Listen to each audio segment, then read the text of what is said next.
cellule d'appui à la mise en œuvre de la réforme de la formation initiale des enseignants, donc la cellule d'appui RFIE, qui se trouve au sein de l'ARES, vous souhaite la bienvenue à cette présentation qui aura une durée de plus ou moins de 2 heures et qui a pour but de fournir les informations, plus possible d'informations concernant le dépôt, d'une part, des demandes d'habilitation et d'autre part, des conventions de codiplomation relatifs à cette réforme RFIE. L'ARES exerce une série de missions, dont celle justement de recueillir les demandes d'habilitation des établissements, de les analyser, de les sélectionner et de les soumettre, les proposer au gouvernement qui lui-même les soumettra au vote des parlementaires. Nous sommes conscients que pour les établissements, ce dépôt des habilitations et des conventions est un des gros chantiers initiaux de la mise en œuvre de la réforme. Et c'est la raison pour laquelle on va vous essayer de vous accompagner au mieux. Et ce webinaire est effectivement un moment clé pour vous aider dans cette élaboration. Alors, donc, concernant ce webinaire, il est divisé en deux parties. Première partie, ce sera Jacques Nering, est-ce qu'il est utile encore de le présenter, donc notre directeur du service des affaires académiques au sein de l'ARES, présentera le calendrier de mise en œuvre des dépôts, le calendrier des dépôts, pardon. Et ensuite, il expliquera justement en quoi c'est une procédure spécifique pour les RFIE, en quoi ces habilitations sont une procédure spécifique par rapport à d'autres habilitations habituelles. Sabrina Piccini, qui est aussi, est encore utile de la présenter, je ne sais pas, référente au sein de la cellule d'appui et qui est responsable de l'organisation du dépôt de ces habilitations, présentera les règles spécifiques à cette réforme pour chacune des sections et pour les masters de spécialisation. Alors, elle traitera aussi les questions qui ont été reçues au préalable. Et donc, à propos des questions, évidemment, nous avons laissé un temps, suite à ces deux présentations, de questions-réponses le plus conséquent possible. Et pour ce faire, nous vous demandons, comme habituellement avec nos webinaires, si vous avez déjà assisté à l'un d'entre eux, à introduire vos questions en cours de route. Donc, pendant les présentations de Sabrina et de Jacques, nous vous demandons de poser vos questions. Alors, nous vous demandons de l'utiliser le QNR, donc l'onglet QNR qui se trouve en bas à droite de votre interface, et donc de cliquer sur tous les participants, donc de poser les questions à l'option tous les participants, et de poser ces questions dans ce QNR. Donc, je répète, n'hésitez pas à poser vos questions pendant les présentations. Suite à ces deux présentations, on fera une pause de 15 minutes. L'idée est de traiter, je pense qu'on aura, enfin, on verra, mais a priori, on peut s'attendre à beaucoup de questions. Et donc, on va faire en sorte de les traiter, de les sélectionner, de les cataloguer. Et donc, on aura bien besoin de ces 15 minutes. Et suite à cela, on lancera les réponses, on tentera de répondre à un maximum de ces questions posées. Donc, le webinaire est enregistré et sera placé sur notre site internet. Donc, pour ces personnes qui ne seront pas présentes, vous pouvez leur informer que ce sera présent sur le site, ou vous pouvez vous-même revenir sur le site pour revoir des parties du webinaire. Voilà, je pense que j'ai tout dit. On va commencer les présentations. J'espère que vous passerez un bon moment technique. Et donc, j'espère qu'il sera le plus fructueux possible et qu'il répondra à toutes les questions que vous vous posez, en tout cas un maximum de questions. Jacques, je te cède la parole.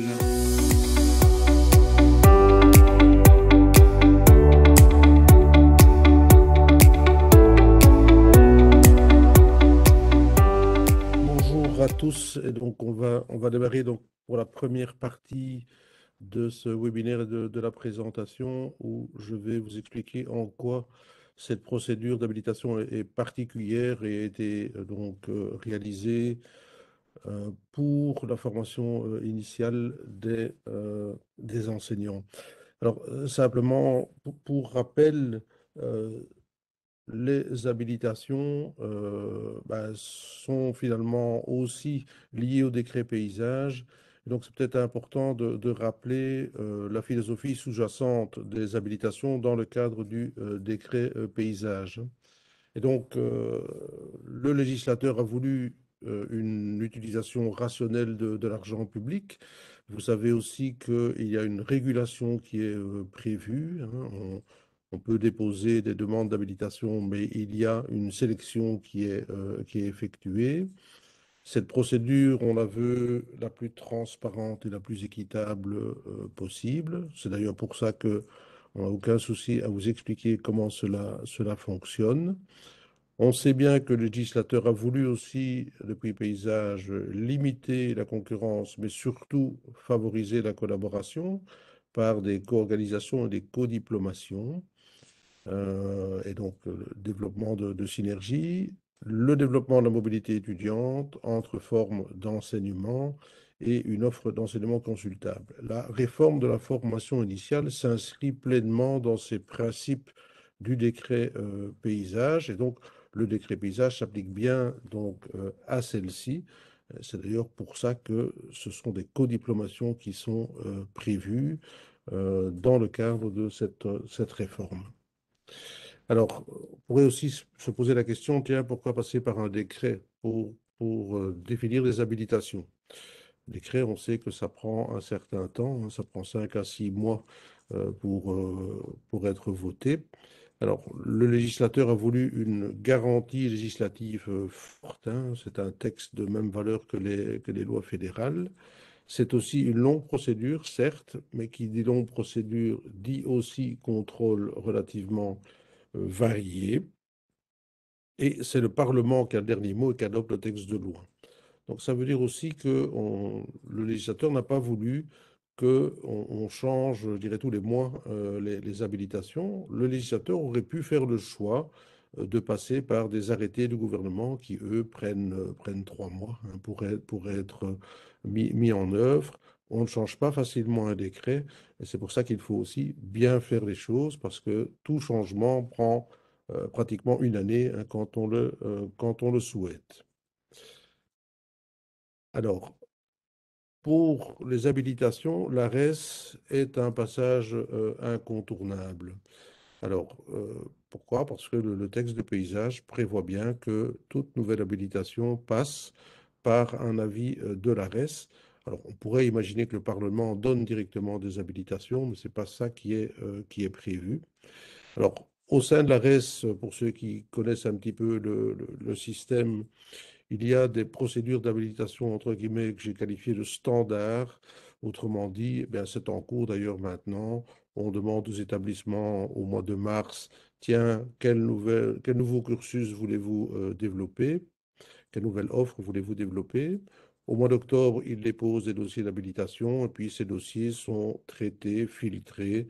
Un avis sort de l'ARES et est transmis au gouvernement. Ça, je dirais, ces habilitations standards. Cette année-ci, il y a une vingtaine de nouvelles habilitations qui ont été proposées au gouvernement.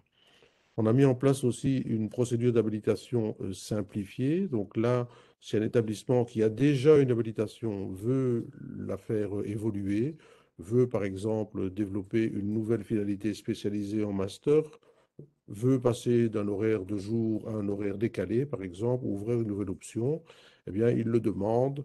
C'est relativement simple. Il y a un petit argumentaire à fournir. Pour la formation initiale des enseignants, nous avons prévu une procédure d'habilitation tout à fait spécifique, justement parce que ce décret est tout à fait spécifique, et on va vous expliquer tout de suite après pourquoi.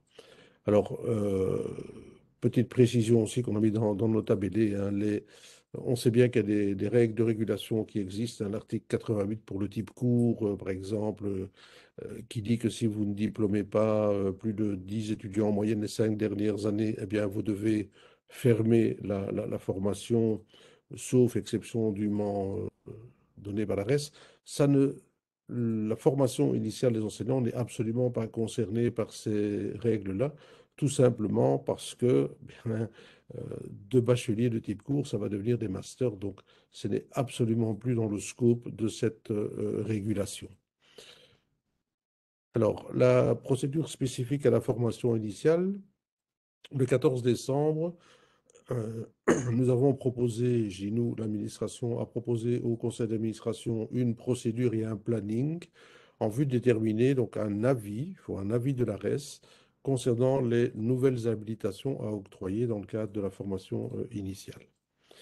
Alors, on sait bien que normalement, une habilitation, c'est un dossier relativement conséquent qui explique pourquoi c'est un cursus intéressant, est-ce que ça répond à des besoins, avec des référentiels de compétences éventuellement, avec des contenus minimaux, avec une consultation des milieux professionnels, etc.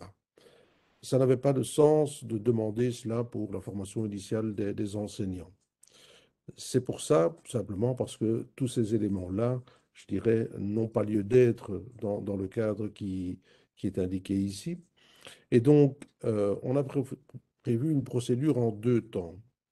Un premier temps, déposer des demandes d'habilitation via un formulaire en ligne avec quelque chose de très très simple, comme vous allez le voir par après. En fait, on vous demande simplement quel cursus voulez-vous ouvrir, avec qui et où. Donc, je pense qu'on ne peut pas faire plus simple en termes de demande. Pourquoi est-ce qu'on a besoin de cela? Pour pouvoir obtenir l'habilitation, il faut modifier le décret paysage. C'est inscrit dans le décret paysage et c'est uniquement ces informations-là qui sont inscrites dans le décret paysage. Ensuite, on sait très bien que les établissements ont besoin de temps pour conclure entre eux des conventions de codiplomation. Ces conventions sont prévues par le décret paysage. Il y a 7-8 points qui doivent s'y trouver, dont notamment la manière dont s'organisent les jurys, la manière dont on se partage les crédits, etc. Et on a décidé de laisser du temps aux établissements pour déposer ces conventions, comme on le verra dans un deuxième temps autour du mois d'octobre. Les demandes d'habilitation, elles, on le fait plus vite, simplement parce que, j'ai dit, il faut modifier les décret paysage. Et donc, nous devrons être en capacité de rendre un avis au conseil d'administration d'ici mai-juin au plus tard pour pouvoir enclencher le processus de modification du décret paysage. Donc, voilà pourquoi on le fait en deux temps. C'est un processus qui n'est, on va expliquer un peu pourquoi il est particulier. Et on veut laisser du temps aux établissements pour conclure ces conventions de codiplomation, en sachant que vous avez encore après une année pour préparer la mise en œuvre. Et on se dit que pour préparer la mise en œuvre, ben, il faut d'abord être d'accord sur la manière dont on va fonctionner. Et ça s'inscrit dans les conventions de codiplomation. Alors, ce qui est important de remarquer ici dans le processus, et pour ceux qui le suivent, ils sont bien au courant, on ne part pas d'une feuille blanche, contrairement aux demandes d'habilitation classiques, où là, vous déposez simplement un dossier, vous avez consulté des partenaires éventuellement, etc. Ici, ça n'est pas le cas. Les habilitations, le législateur a voulu les octroyer ou les créer à partir du passé et des caractéristiques et des compétences des établissements.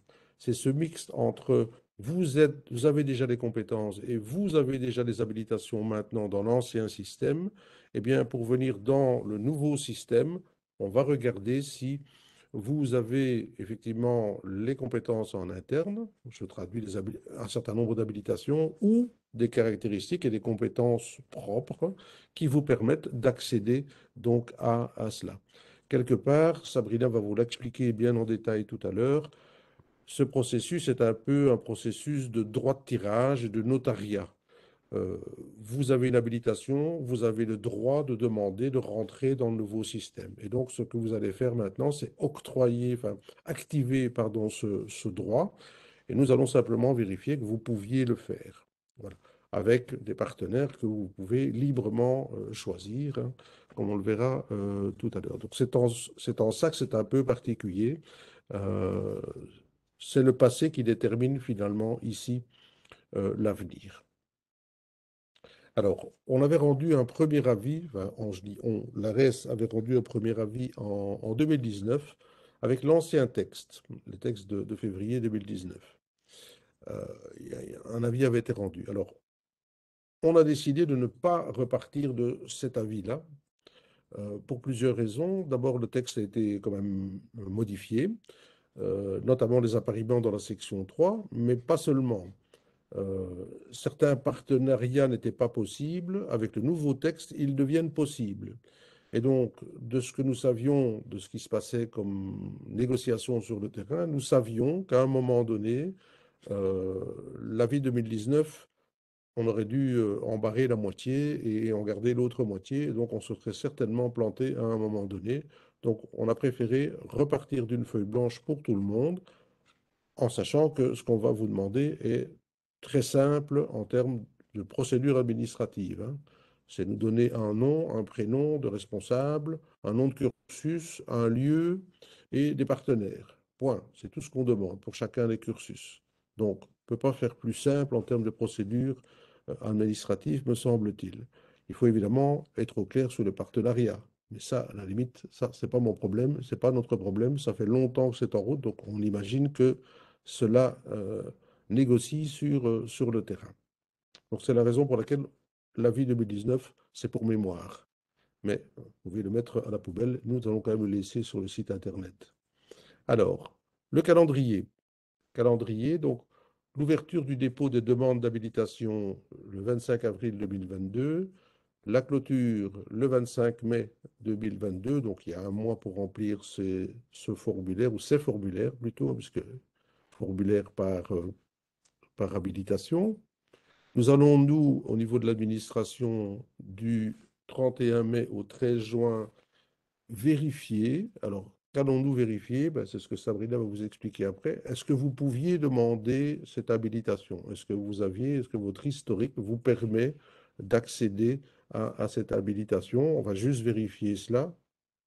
Et nous allons alors présenter tout cela au conseil d'administration, le dernier de ce quadrimestre, donc le 30 juin 2022. On l'envoie alors vers le gouvernement qui, lui, va faire suivre tout cela vers le Parlement. Alors, les conventions de codiplomation, elles, peuvent arriver plus tard. On a mis le 24 octobre 2022, donc ça vous laisse encore un certain temps pour finaliser ces conventions. Le conseil d'administration, donc vos autorités ont bien validé ce planning, hein. Alors, quand on dit forme très simplifiée, donc vous allez avoir le lien, vous l'avez ici, mais vous allez l'avoir vers un formulaire en ligne sur les habilitations. Vu que Sabrina était précise, 25 mai à 16 heures. Parce qu'après, elle retourne chez elle, donc c'est fini. Donc voilà, donc 25 mai à 16 heures, ça c'est la date et l'heure limite. Alors, très simplifié, on vous a fait quelques copies d'écran du formulaire. Donc, vous voyez, nom, prénom, l'adresse mail, le numéro de téléphone de la personne de contact. Donc, c'est la personne qui sera notre référence pour le suivi du dossier. Vous avez des petits menus déroulants. Alors, c'est uniquement l'établissement, ça c'est important, c'est uniquement l'établissement référent qui dépose. Donc, les partenaires ne doivent pas eux aussi faire la même demande, évidemment. Les référents, par définition, est référent, donc c'est lui qui est responsable du dépôt de la demande. Et si vous ne savez plus comment vous vous appelez, on a même mis un menu roulant avec le nom des différents établissements pour que vous puissiez simplement le sélectionner. Alors, cette première page, on était gentil parce que pour chacun des cursus, vous devez remplir une partie de formulaire, mais les références de la personne de contact, le nom d'établissement référent, vous ne devez pas le rentrer à chaque fois, vous le rentrez une fois. Ensuite, bien, il faut sélectionner le cursus pour lequel vous demandez l'habilitation avec un certain nombre de partenaires. Donc, on ne peut évidemment cocher qu'un cursus à la fois. Et pour la section 3, bien, quand vous cliquez sur un cursus de section 3, ben, l'ensemble des appariements, des disciplines, le cas échéant pour la section 4 et la section 5, apparaissent. Ensuite, vous sélectionnez les établissements partenaires de cette cohabilitation conditionnelle. Donc, il s'agit bien ici d'une cohabilitation conditionnelle, donc une codiplomation entre l'ensemble des partenaires qui sont listés ici. Vous choisissez l'organisation horaire, donc jour ou décalé, puisque le texte prévoit de pouvoir organiser le cursus en décalé, éventuellement. Donc ça, c'est important pour nous, pour avoir l'information, notamment pour l'injecter dans la base de données. Et puis le ou les arrondissements sur lesquels vous allez euh, inscrire cette demande d'habilitation. Vous allez recevoir donc un mail de confirmation reprenant l'ensemble des données que vous avez encodées. Comme ça, vous pouvez vérifier si vous êtes trompé ou pas. Alors, les balises géographiques. Alors, c'est une question qui s'était posée quand on avait ré- réalisé donc, le premier train d'habilitation. Euh, Se poser la question de savoir où peut-on organiser les différentes formations. Alors, il y a une règle très simple, simplement, c'est que l'établissement référent ne peut pas ouvrir de nouvelles habilitations dans un arrondissement qu'il n'avait pas précédemment. Donc, je peux donner un exemple. Vous voulez ouvrir dans la section 3, une des formations de la section 3. Vous êtes un établissement référent, vous êtes une haute école. Vous devez rester dans les arrondissements dans lesquels vous êtes actuellement. Vous ne pouvez pas en profiter quelque part pour sortir de votre arrondissement. Par contre, il est clair que une université qui n'aurait pas d'habilitation dans cet arrondissement, qui doit quand même venir en partenariat là-dedans, elle sort de son arrondissement, mais elle n'est pas référente. Donc elle peut sortir de son arrondissement, sinon on ne va pas pouvoir faire de partenariat, mais elle n'est pas établissement référent. À l'inverse, une université qui est établissement référent, bien, elle reste dans son arrondissement aussi. Forcément, la haute école qui va venir là où les hautes écoles ou les ESA qui vont venir en partenariat, eux, bah, vont peut-être sortir de leur arrondissement. Voilà un petit peu la règle qu'il faut avoir en tête pour choisir les arrondissements dans lesquels vous allez demander cette nouvelle habilitation. Et donc, nous, on va vérifier ça aussi. Vous avez bien, effectivement, l'habilitation actuellement dans l'arrondissement pour lequel vous le demandez. Alors, les conventions de codiplomation, une fois qu'elles seront rédigées, ben, on fait simplement une adresse générique vers lesquelles vous pouvez envoyer ces différentes conventions. Elles seront importantes parce qu'elles seront aussi notamment données aux commissaires et délégués qui, eux, vont pouvoir déterminer les calculs, notamment de pourcentage, de, de rétribution, ou de calcul de pourcentage plutôt d'étudiants qui seront donnés à un établissement ou à un autre. Voilà. Même chose, donc 24 octobre cette fois-ci, 2022 à 16 heures maximum. Alors, les conventions, simplement repris, mais là, vous connaissez le texte, hein, c'est l'article 82 du décret paysage qui fixe ce qui doit se trouver dans ces différentes conventions de codiplomation. Euh, pour l'instant, le texte de paysage, comme vous le voyez, euh, porte une convention, je dirais, cursus par cursus, et c'est normal que ce soit prévu comme ça. La question a été posée au conseil d'administration de savoir si on pouvait éventuellement déposer des conventions de codiplomation, je dirais, pour plusieurs cursus. Alors, ça doit encore être examiné, on doit regarder un petit peu avec le cabinet ce qui est possible. Mais effectivement, dans certains consortiums, ce serait probablement plus facile de procéder comme ça. Mais actuellement, le texte ne le prévoit pas.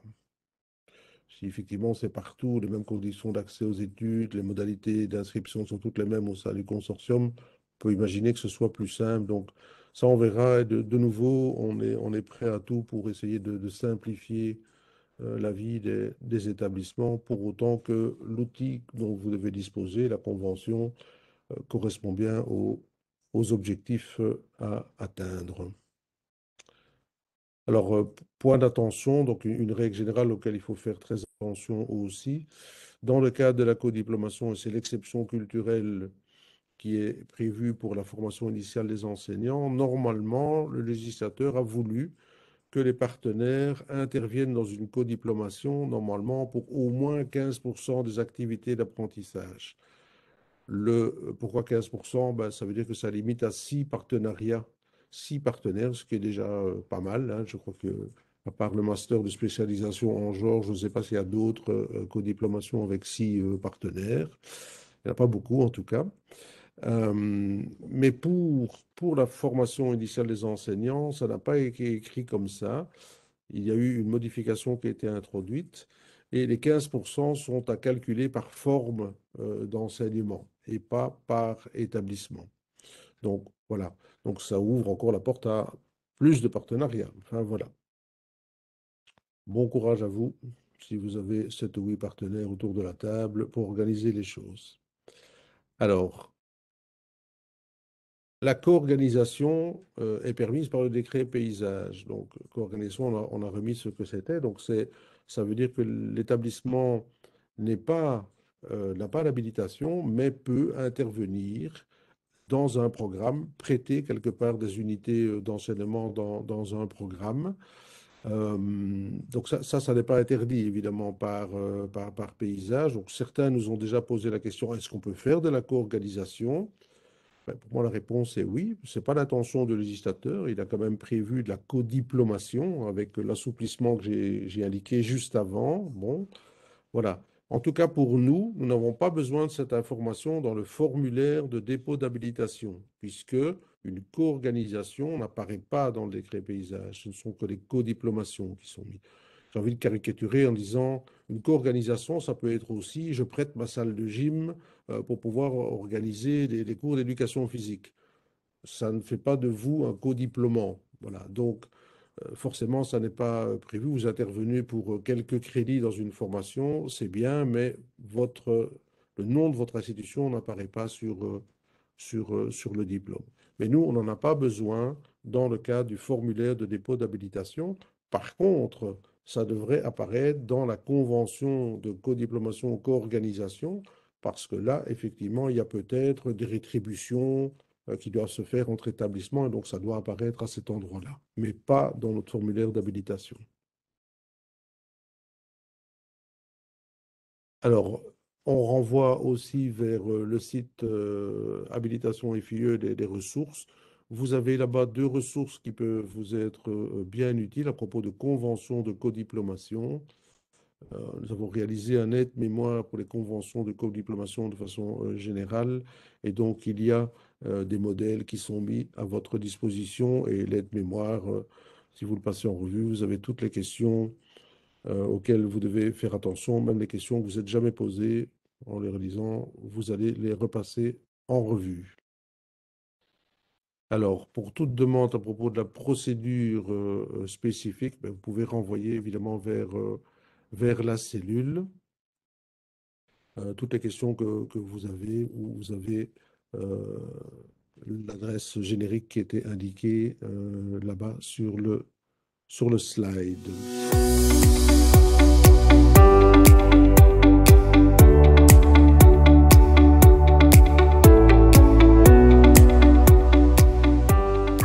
Présentation que je vais faire à présent, eh bien, c'est notre lecture ici au sein de l'administration de l'ARES des articles du décret et ce sur quoi on va se baser lors de notre phase d'analyse.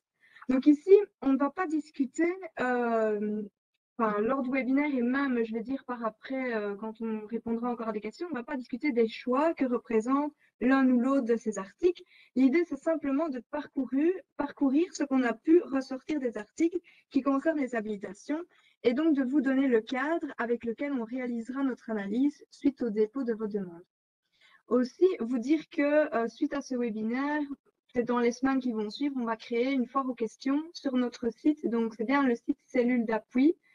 Voilà, je pense que vous avez en fin des slides et même mais Jacques vous a présenté sur la slide, voilà, il y avait bien le site cliquable. Donc là, une foire aux questions sera mise en place et on l'alimentera autant que possible.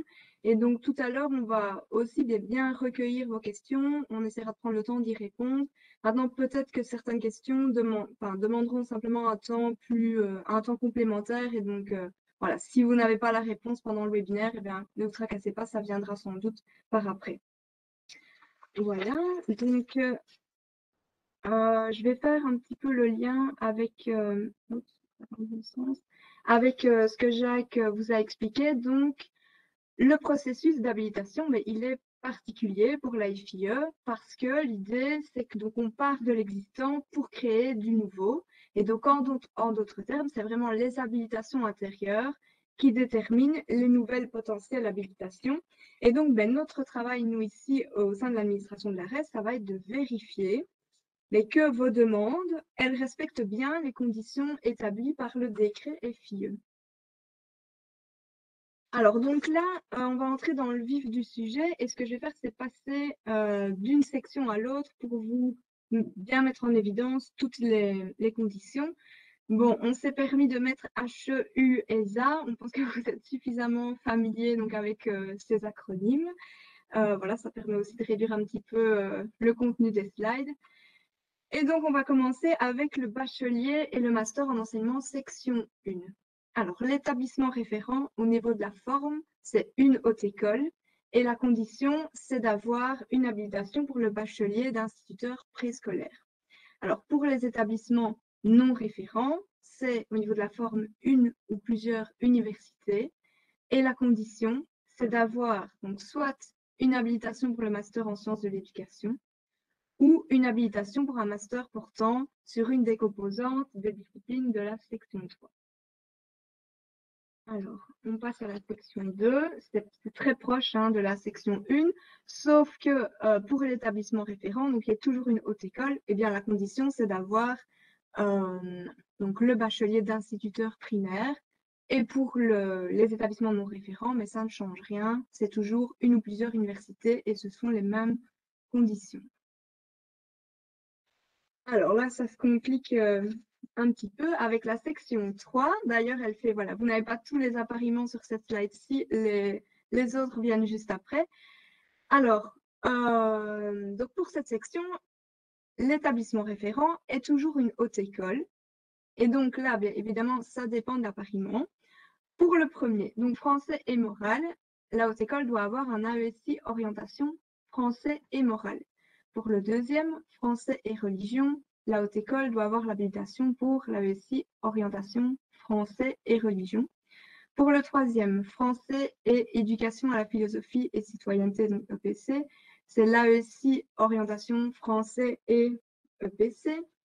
Pour le quatrième, français et langue ancienne, donc la haute école doit avoir l'habilitation pour l'AESI orientation français et FLE, donc FLE, français langue étrangère. Pour le cinquième, français et ECA, ECA éducation culturelle et artistique, la haute école doit avoir l'habilitation pour l'AESI orientation français et FLE ou l'AESI orientation français et soit morale, soit religion, soit EPC. Et le sixième, pour français, FLE et FLA, FLA, français langue d'apprentissage, la haute école doit avoir l'habilitation pour l'AESI orientation français et FLE ou l'AESI orientation français et soit morale, soit religion, soit EPC. Voilà, c'est très technique, je me rends bien compte. Alors, donc ici, les autres appariements. Alors, donc on est toujours dans l'établissement pour l'établissement référent de la section 3. Pour langue germanique, la haute école doit avoir l'habilitation pour l'AESI orientation langue germanique. Pour le 8, mathématiques et formation numérique, c'est l'AESI orientation mathématiques. Pour sciences, il faut l'habilitation pour l'AESI orientation sciences, biologie, chimie, physique. Pour le 10, éducation physique et éducation à la santé, c'est l'AESI orientation éducation physique. Pour le 11, sciences humaines, pour l'AESI orientation sciences humaines, géographie, histoire, sciences sociales. Et là, donc on arrive directement aux 14 formations manuelles techniques, technologiques et formation numérique. Donc là, il y a plusieurs possibilités. Donc soit l'AESI, toute orientation et, attention, parce que parfois dans la présentation il y a des et, parfois il y a des ou qui font toute la différence. Donc là c'est et bachelier en informatique et système, orientation robotique ou orientation technologie de l'informatique. Donc ou AESI, toute orientation et bachelier en sciences informatiques. Pour la petite blague, il n'y a pas d'autres écoles qui ont cette habilitation, donc elle ne pourra pas être activée. Mais voilà, elle est là, donc on vous la présente. Et enfin, l'orientation, l'AESI, toute orientation et bachelier en sciences de l'ingénieur industriel. Alors, comme vous pouvez le voir, il n'y a pas l'appariement 12 ni le 13. Pourquoi? Parce que ce sont les deux formations artistiques et les conditions, voilà, sont un petit peu différentes et donc elles seront traitées un petit peu plus loin. Voilà. Alors, donc là, on reste en section 3, mais maintenant pour les non-référents, mais finalement pour tous les appariements que j'ai cités jusqu'ici, donc du 1er, 11e et puis juste le 14 tout seul. Alors, pour être non-référent, il faut être c'est une ou plusieurs universités. Et au niveau des conditions, c'est soit avoir le grade de master en sciences de l'éducation, soit avoir l'habilitation pour un master portant sur une des composantes des disciplines de la section 3. Alors, je reviens au fameux appariement 12 et 13. Donc, ce sont les formations artistiques. Pour être référent, eh bien, c'est soit une école supérieure des arts ou une haute école. Alors, pour le 12, pour formation artistique, musique et éducation culturelle et artistique, eh bien, il faut une habilitation pour un AESI en musique ou un bachelier en musique, formation musicale. Alors là, c'est vrai qu'actuellement, mais c'est uniquement les ESA qui ont cette habilitation, donc seulement elles, à l'heure actuelle, pourront faire cette demande.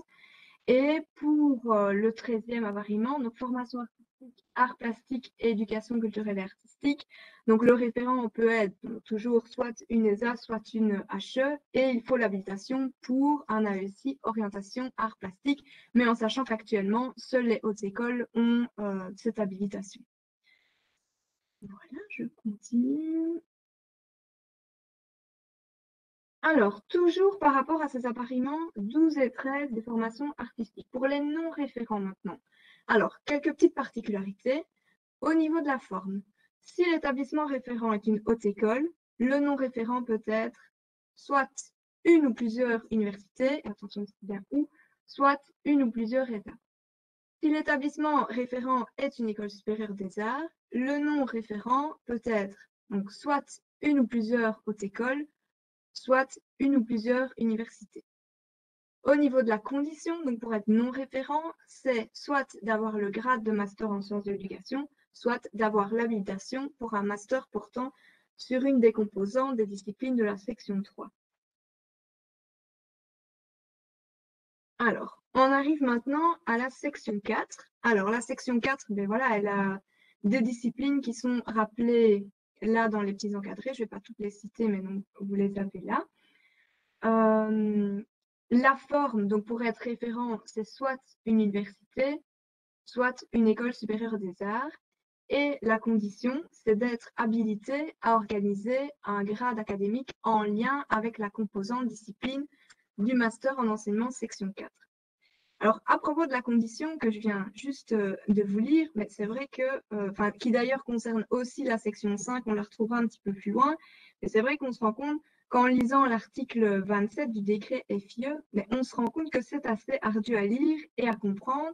Et donc, je vais essayer de vous l'expliquer en passant par un exemple. Alors, imaginons que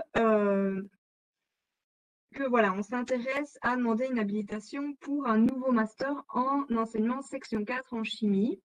Eh bien, l'établissement devra disposer d'une habilitation qui permet d'exercer la fonction d'enseignant en chimie.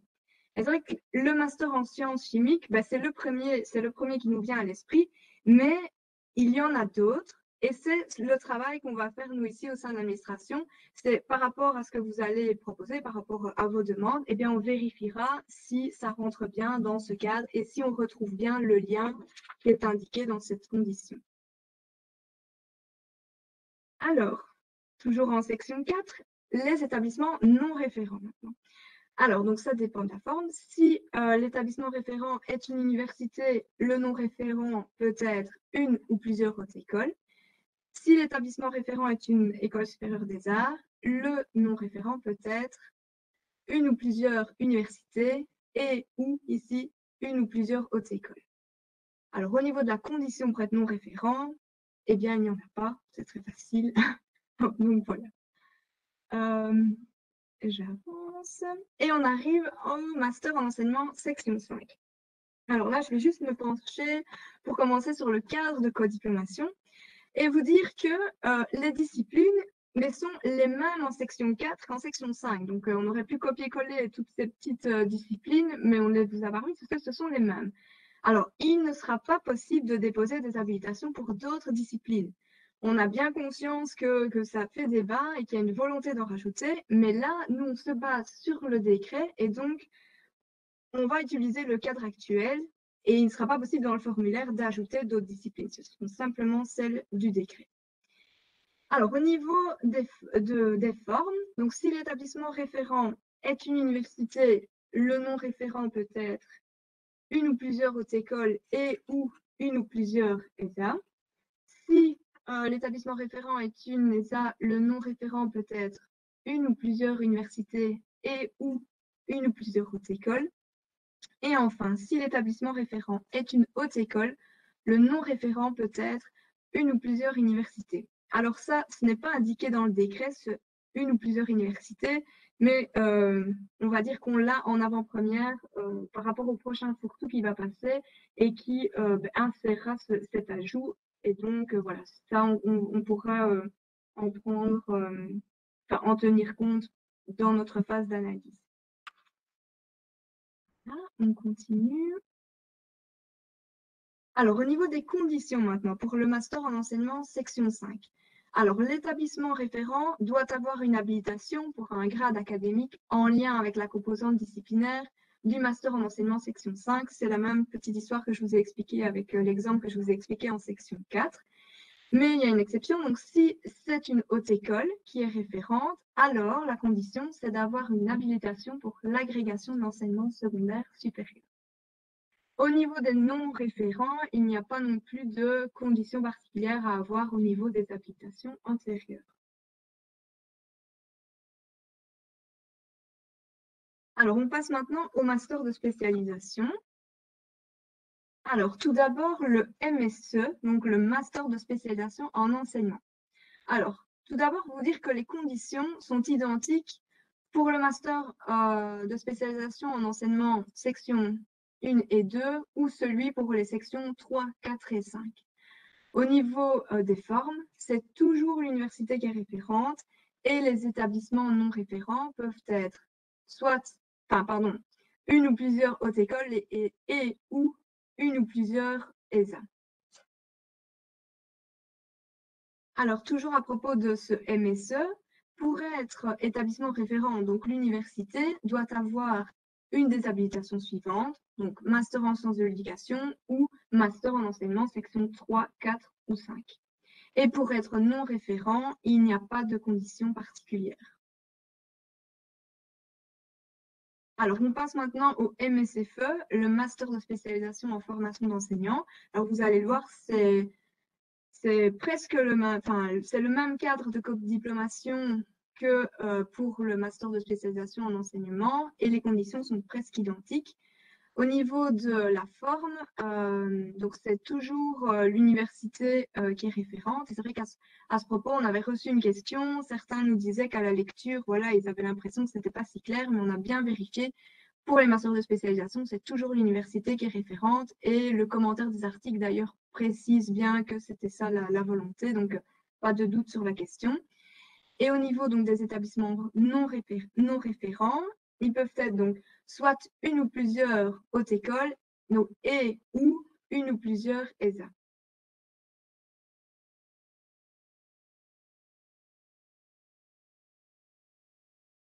Alors, au niveau des conditions maintenant, donc l'université référente doit avoir une des habilitations suivantes, donc c'est toujours presque pareil, hein. Donc soit master en sciences de l'éducation, soit master en enseignement section 4. Et pour les établissements non référents, il n'y a pas non plus de conditions particulières.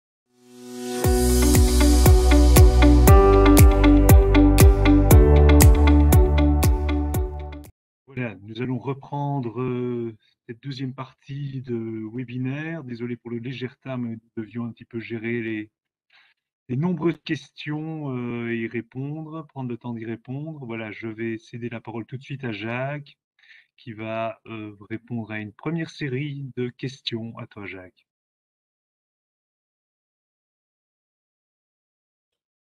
Oui, voilà. Donc, je n'en ai que 14. Donc je suis un peu déçu. Je pensais en avoir beaucoup plus, mais c'est pas grave.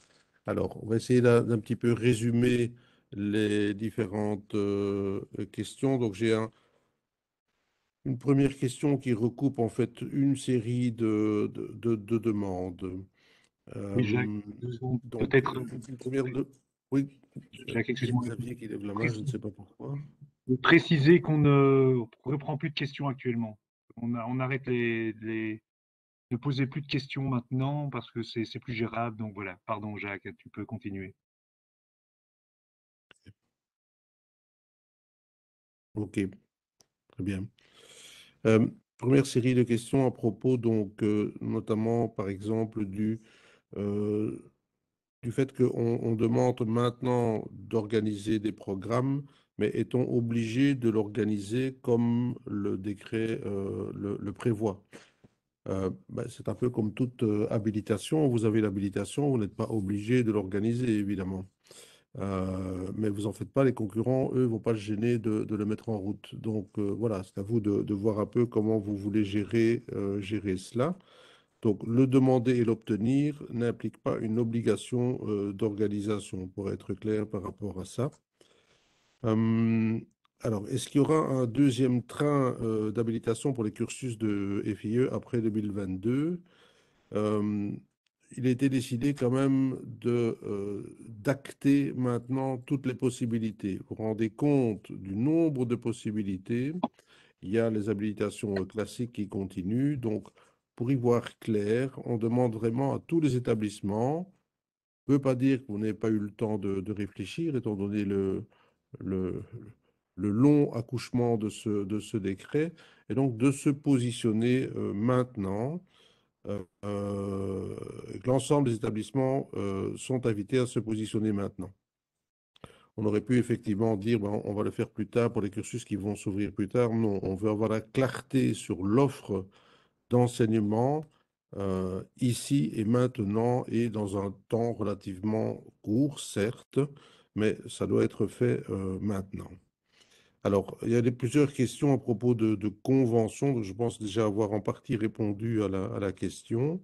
Donc, ici, on vous demande de vous positionner en tant que codiplômant, mais rien n'interdit effectivement de continuer à faire des co-organisations à côté pour certaines unités d'enseignement. Effectivement, ça n'est absolument pas interdit.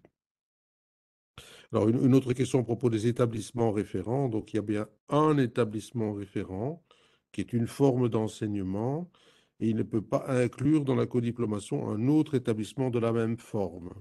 Je rappelle que la philosophie générale, c'est de mélanger justement les formes d'enseignement pour que chacun apporte le meilleur dans la formation. Et donc, des codiplomations entre formes d'enseignement, en tout cas pour l'établissement référent, il ne peut pas y avoir deux établissements qui proviennent de la même forme. Alors, donc, et en fait, pour le reste, notamment pour les partenariats, bien, j'ai dit tout à l'heure que le décret n'était pas une île isolée quelque part, et donc toutes les règles de paysage s'appliquent bien, les règles générales de paysage s'applique bien, sauf si dans le texte il est mis qu'on déroge à un paysage. Alors ça, c'est le premier volet de questions qu'on a regroupé.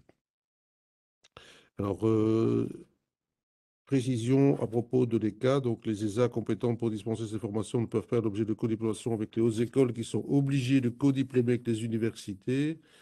Nous demandons pourquoi les hautes écoles ne peuvent pas codiplômer avec deux partenaires et non un seul, et quel est le rôle prévu pour les ESA.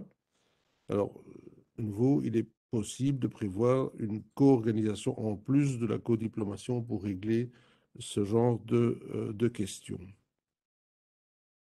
Alors, troisième question, les hautes écoles bruxelloises vont codiplomer avec l'ULB, le conservatoire va codiplomer avec l'ULB, certains cours se donneront par les hautes écoles partenaires. Avec qui devons-nous introduire les demandes de codiplomation? Donc, de nouveau, les demandes sont introduites uniquement par les établissements référents. Donc, si vous n'êtes pas référent, ce n'est pas vous qui devez introduire l'habilitation pour le cursus pour le concerné, mais c'est bien l'établissement référent.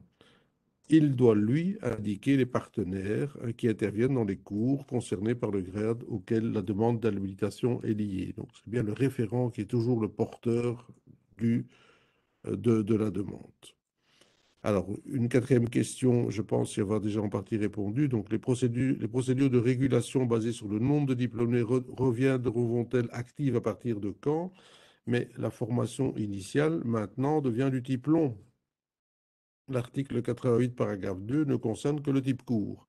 Donc, de facto, à moins qu'on réintroduise et qu'on remodifie l'article 88, paragraphe 2 et qu'on indique que le type long est concerné, les formations, les nouvelles formations ne sont absolument plus concernées par ce processus de régulation. Alors, une question à propos de l'AESS, mais l'AESS disparaît, puisque l'AESS devient maintenant le master en enseignement section 5, et donc il n'y a pas de formulaire pour l'AESS, puisqu'il va mourir de sa belle mort au fur et à mesure où le cursus, la formation va se mettre en route. Et donc, il faut introduire des demandes de nouvelle habilitation qui doivent être déposées pour pouvoir effectivement avoir l'équivalent de l'ESS. Mais donc, c'est bien le master en enseignement section 5 maintenant. Alors oui, donc encore une question à propos dans le formulaire. Donc, je ne vois pas que les ESA peuvent avoir une autre ESA comme partenaire. Donc, effectivement, donc, comme on l'a dit, hein, l'établissement référence est une ESA et pas deux ESA. Mais vous pouvez très bien aussi organiser ça en co-organisation de nouveau, mais ça n'est pas prévu dans le formulaire, mais dans la convention, vous pouvez très bien le prévoir. Alors, je vois encore une autre question. À propos de la personne, je suppose que c'est bien de la personne de référence qui remplit le formulaire. Est-ce que ça doit être quelqu'un d'autre que le conseiller RFIE? Ça doit en tout cas être une personne dont on est certain qu'on puisse par après reprendre contact avec elle. Donc, ça peut être le responsable, le coordinateur de la formation. Mais en tout cas, il faut une personne qui puisse, au moment où elle introduit la demande, engager l'établissement, évidemment, hein.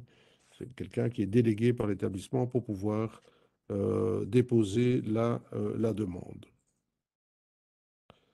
Alors, huitième question, j'en ai 14, hein.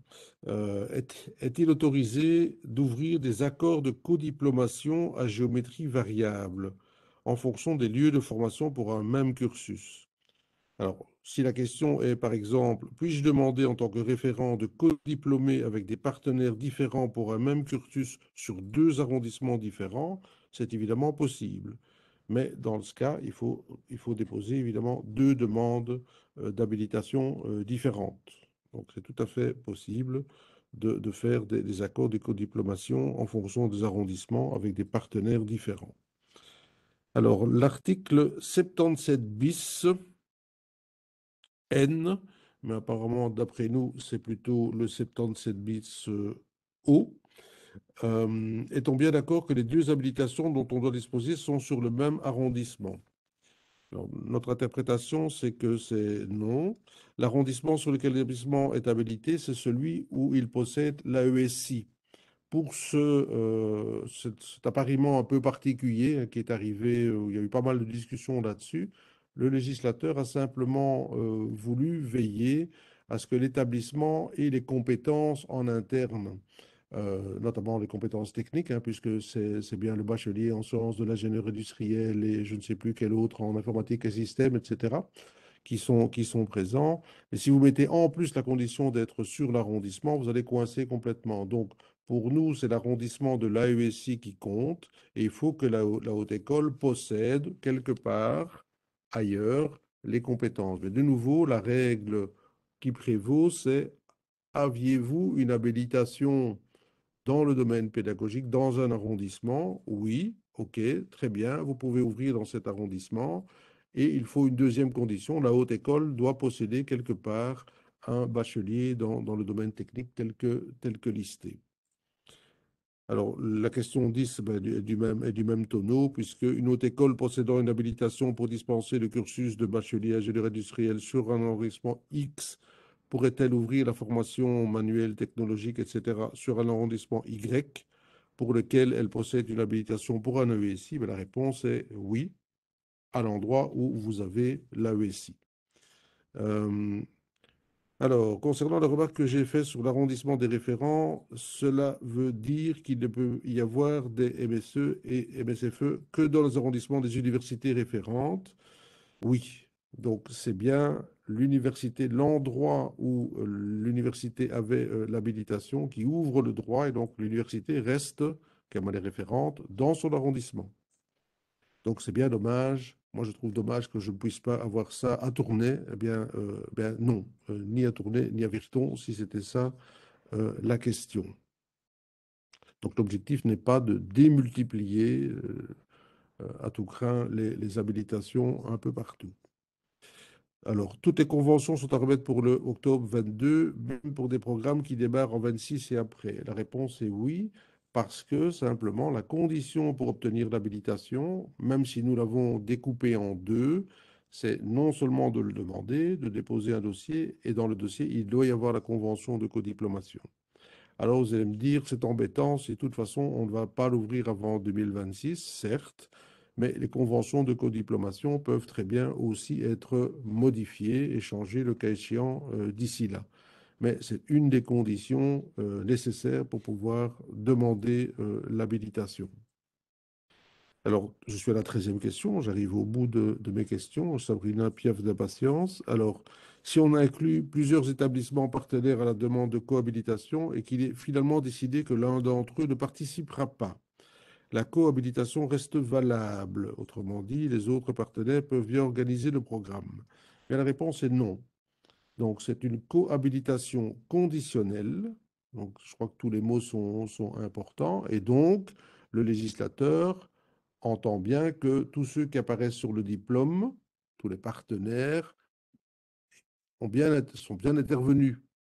Et donc, si un disparaît, normalement, même, je dirais, si j'étais, je ne suis pas juriste, hein, donc il n'y a pas de souci, mais si j'étais juriste, je dirais, ben, vous perdez votre habilitation, puisque vous perdez un partenaire, puisque c'est une cohabilitation conditionnelle.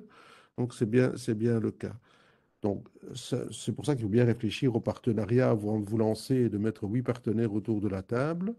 Et donc, ici, si jamais, par exemple, vous avez fait une demande et que dans 2 ou 3 ans, par exemple, un des partenaires veut se retirer, on a prévu une procédure simplifiée pour faire la demande. Enfin, en tout cas, on va essayer qu'elle devienne simplifiée pour les codiplomations.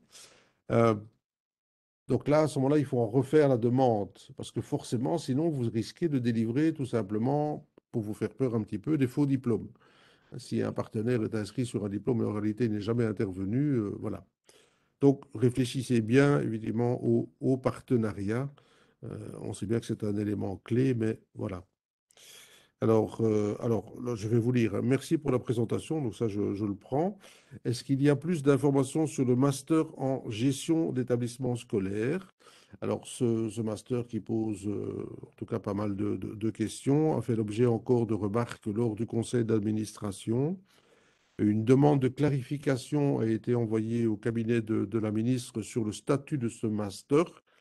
Et dans l'attente, nous attendons donc de recevoir la décision du cabinet pour pouvoir avancer sur ce master, le mystérieux master. Voilà, je passe maintenant la parole à Sabrina pour une autre volée de questions et de réponses. Je check juste qu'on m'entend bien. Ok, ok. Alors, voilà, je vais essayer de vous reformuler au mieux les questions. Alors, il y en a une. Pour l'organisation du bachelier et master en enseignement, section 3, formation artistique, arts plastiques et ECA. Alors, on nous demande, peut-on envisager une tripartite où la HE serait référente avec 2 partenaires, UNIF et ESA? Mais la réponse est non, parce que le décret ne prévoit pas une diplomation à 3 formes pour la section 3, tout simplement.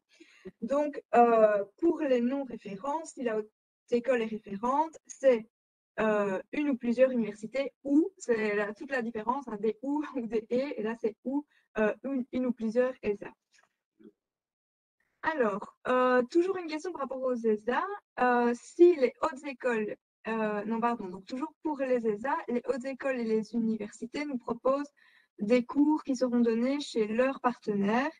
Est-ce que les ESA doivent introduire une demande de codiplomation à 3?